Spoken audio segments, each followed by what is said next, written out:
વાત કરીએ ગાંધીનગર મહાનગરપાલિકાના આઈસીડીએસ વિભાગ દ્વારા ભૂલકાઓ માટે મેળાનું આયોજન કરવામાં આવ્યું છે, જેમાં આંગણવાડીના બાળકો દ્વારા તૈયાર કરાયેલ કલાકૃતિઓ આકર્ષણનું કેન્દ્ર બની રહી હતી। તો ભૂલકાઓ મેળામાં ખીલી ઉઠેલા બાળકોમાંથી બાળપણ છીનવાઈ ન જાય તેનું ધ્યાન રાખવામાં જણાવાયું હતું। આંબેડકર હોલમાં યોજાયેલા આ મેળામાં શહેરની આંગણવાડીના 3 થી 6 વર્ષના બાળકોએ ઉત્સાહભેર ભાગ લીધો। આ મેળાનું દીપ પ્રાગટ્ય મેયર મીરાબેન પટેલ અને ધારાસભ્ય રીટાબેન પટેલના હસ્તે કરવામાં આવ્યું। આ પ્રસંગે બાળ અને મહિલા વિકાસ સમિતિના ચેરમેન હેમાબેન ભટ્ટ અને અન્ય કોર્પોરેટર પણ હાજર રહ્યા હતા। આ મેળામાં બાળકો દ્વારા આકર્ષક સાંસ્કૃતિક કૃતિઓ રજૂ કરવામાં આવી। પાપા પગલી પ્રોજેક્ટ અંતર્ગત શિક્ષણમાં સર્જનાત્મકતા લાવવા ઉખાણા, જોડકણા, બાળગીત, અભિનય ગીત, બાળ વાર્તા, પપેટ, માસ્ક જેવી પ્રવૃત્તિઓએ સૌના દિલ જીત્યા છે।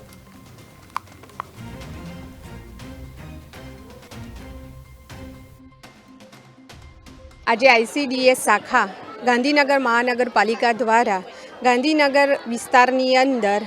એક કાર્યક્રમ જે આજે આયોજિત કરવામાં આવ્યો છે, એની અંદર આંગણવાડીના 3 થી 6 વર્ષના બાળકો જે આંગણવાડીમાં અભ્યાસ કરી રહ્યા છે તેમની અંદર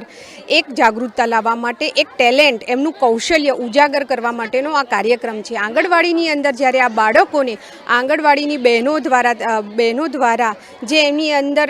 કેલેન્ડર અને એક થીમ ઉપર જે એમને તૈયાર કરવામાં આવે છે કે બાળકને સીધું કોઈ વસ્તુ શીખવાડવામાં આવે તો એ શીખી શકતા નથી, પણ એમને જ્યારે કોઈ થીમ દ્વારા શીખવાડવામાં આવે કે એપલ, એમને એક રમકડાનું એપલ બતાવીને એની સાથે કોઈ રમત રમાડીને એમને જ્યારે કોઈ જ્ઞાન આપવામાં આવે ત્યારે બાળક સરળતાથી એને શીખી જતા હોય છે। જેવી રીતે અંગ્રેજી આંકડાઓ પણ એમને 1 2 3 કે ABCD પણ જ્યારે એમને થીમ દ્વારા શીખવાડવામાં આવે ત્યારે બાળકો રમતા રમતા, જે આપણું પહેલાંનું જ્ઞાન હતું, પહેલાંનું શિક્ષણ હતું કે રમતા રમતા ભણવું, એ થીમ ઉપર ફરીથી બાળકોને નવી શિક્ષણ નીતિ પ્રમાણે લાવીને આંગણવાડીના બાળકોને નવી થીમના આધારે બાળકોને જ્યારે તૈયાર કરવામાં આવે છે ત્યારે એમની અંદર રમતા રમતા, ગમતા ગમતા જે પ્રકૃતિથી એમને પ્રકૃતિ સાથે જોડીને જ્યારે એમને શિક્ષણનું જ્ઞાન આપવામાં આવે છે એનું આજે આયોજન કરવામાં આવ્યું છે કે જે આંગણવાડીની બહેનો ખૂબ સરસ કામ કરી રહી છે કે બાળકોને જે પ્રાકૃતિક જ્ઞાન આપવાનું હોય એ જ્ઞાન આપી રહ્યા છે, એનું આજે આયોજન છે। ત્યારે સમગ્ર આંગણવાડીની બહેનોને અને આંગણવાડીના સર્વ કાર્યકર્તાઓને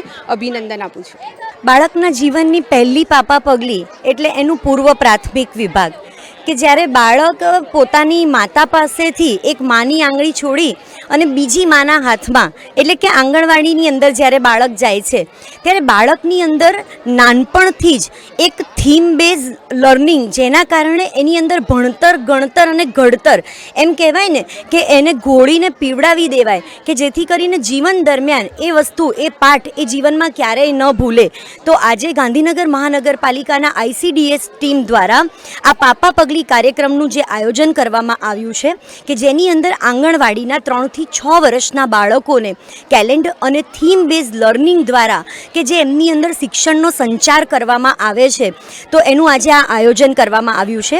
આપણા વડાપ્રધાન શ્રી નરેન્દ્રભાઈ મોદીએ જે ભારતને એક વિશ્વગુરુ બનાવવાનું સ્વપ્ન જોયું છે, તો આ બાળક જ, આવનાર બાળક આવતીકાલે એક યુવા બનશે અને આ યુવા જો એવો ઘડાશે કે જેના હાથમાં આપણો ભારત દેશ હશે તો ચોક્કસપણે આપણે ભારત વિશ્વગુરુ બનવા તરફ જે આગળ વધી રહ્યા છે એ વધુ સારી રીતે આપણે કરી શકીશું। તો પૂર્વ પ્રાથમિકથી જ આ બાળકો ઘડાય એના માટેનું ખૂબ સુંદર આયોજન કરવામાં આવ્યું છે। તો સમગ્ર આઈસીડીએસની ટીમને હું ખૂબ